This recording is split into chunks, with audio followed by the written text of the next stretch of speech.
అధ్యక్ష వారిని ఆర్డర్లో పెట్టండి మరి. అధ్యక్ష నేనేమన్నా అంటే అధ్యక్ష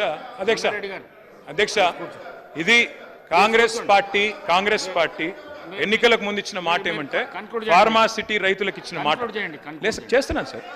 ఫార్మాసిటీకి ఇచ్చిన మాట, ఫార్మాసిటీ విషయంలో కాంగ్రెస్ పార్టీ ఏం చెప్పింది అంటే కోమటిరెడ్డి వెంకటరెడ్డి గారు ఆనాడు ఎంపీ అధ్యక్ష వారు చెప్పారు, అదేవిధంగా కోదండరెడ్డి గారు చెప్పారు, రేవంత్ రెడ్డి గారు చెప్పారు, బట్టి విక్రమార్క గారు కూడా చెప్పారు అధ్యక్ష, ఫార్మాసిటీ భూములు తిరిగి వెనక్కిస్తాము అని స్పష్టంగా చెప్పారు. మేమేం అడుగుతున్నాం అధ్యక్ష, ఫార్మాసిటీ భూములు చేయమనండి సార్. ఇదేం సార్ ఇది మొత్తము కంక్లూడ్ చేయమని చెప్పండి సార్. ఇది 1 hour 50 minutes సార్.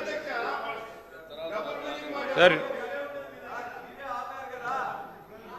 అధ్యక్ష I'm making constructive suggestions. I'm requesting Revanth Reddy గారు, సీఎం గారు, నేను అడిగేది మీరు లీగల్గా అడ్వైస్ తీసుకోండి. ఎందుకంటే చట్టము ఆనాడు మనము భూసేకరణ చేసింది ఒక కండిషన్ మీద, అది కాకుండా దీన్ని దేనికి పెట్టినా కూడా మీరు న్యూయార్క్ చేస్తాం మహేశ్వరం అని చెప్పారు, ఆడ న్యూయార్క్ చేయండి, యువతల లండన్ చేస్తామంటున్నారు, మూసీని చేయండి వద్దంటలేము, యువతల టోక్యో కూడా చేస్తాం మీరు షాబాద్ అంటే చేయండి మేము వద్దంటలేము, కానీ ఆ చట్టం ఒకసారి చూసుకోండి, అదొక్కటి చూసుకోమని నేను కోరుతా ఉన్నా.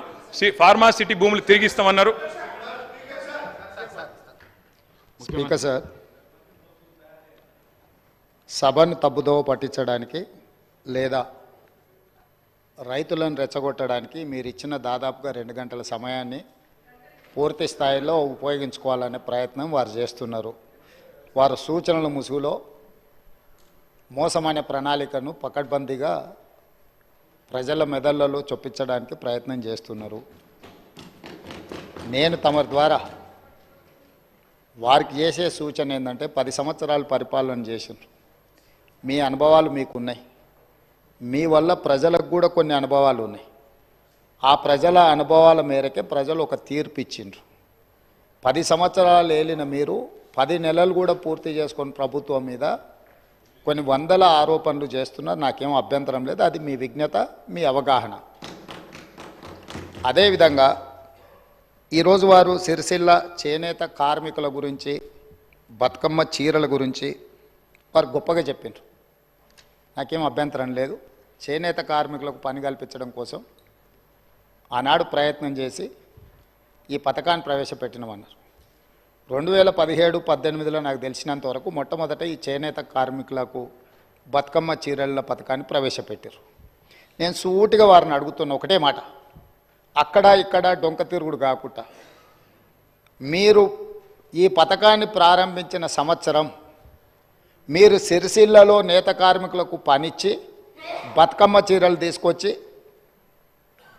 ఆడబిడ్డలకు పంచిపెట్టినరా, లేకపోతే మీ బినామీలకు కాంట్రాక్ట్లు ఇచ్చి సూరత్ వెళ్ళి సూరత్లో మీ తూకం కింద చీరలు తీసుకొచ్చి చీరల సైజు కంటే సైజు తక్కువ కట్ చేసి దండి కొట్టి ఆడబిడ్డలకు పంచిపెడితే ఆడబిడ్డలు తిరుగుబాటు చేసి ఇవి బతుకమ్మ చీరలు ఆడబిడ్డలు కట్టుకునేటివి కావు అని చెప్పి ఆడబిడ్డలు తిరుగుబాటు చేసిన మాట వాస్తవం కాదా? తమరి ద్వారా వారిని నేను ఏమడగదలుచుకున్నా అంటే ఒకటే మాట, స్ట్రైట్గా సమాధానం. మీరు పథకం ప్రారంభించిన రోజు పేదలకు ఇచ్చిన చీరలు సిరిసిల్ల చేనేత కార్మికులు నేసినాయా?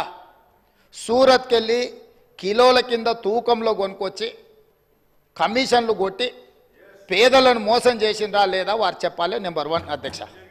నెంబర్ 2, వారు అధికారం కోల్పోయేటప్పటికి మీరు అదే సిరిసిల్ల చేనేత కార్మికులకు 275 కోట్ల రూపాయలు బతుకమ్మ చీరల బకాయిలు పెడితే మా ప్రభుత్వం వచ్చిన తర్వాత మా మంత్రి పొన్నం ప్రభాకర్ గారు, మా ఆది శ్రీనివాస్ గారు వస్తే 100 కోట్ల రూపాయల బకాయిలు విడుదల చేసింది నేనా కాదా?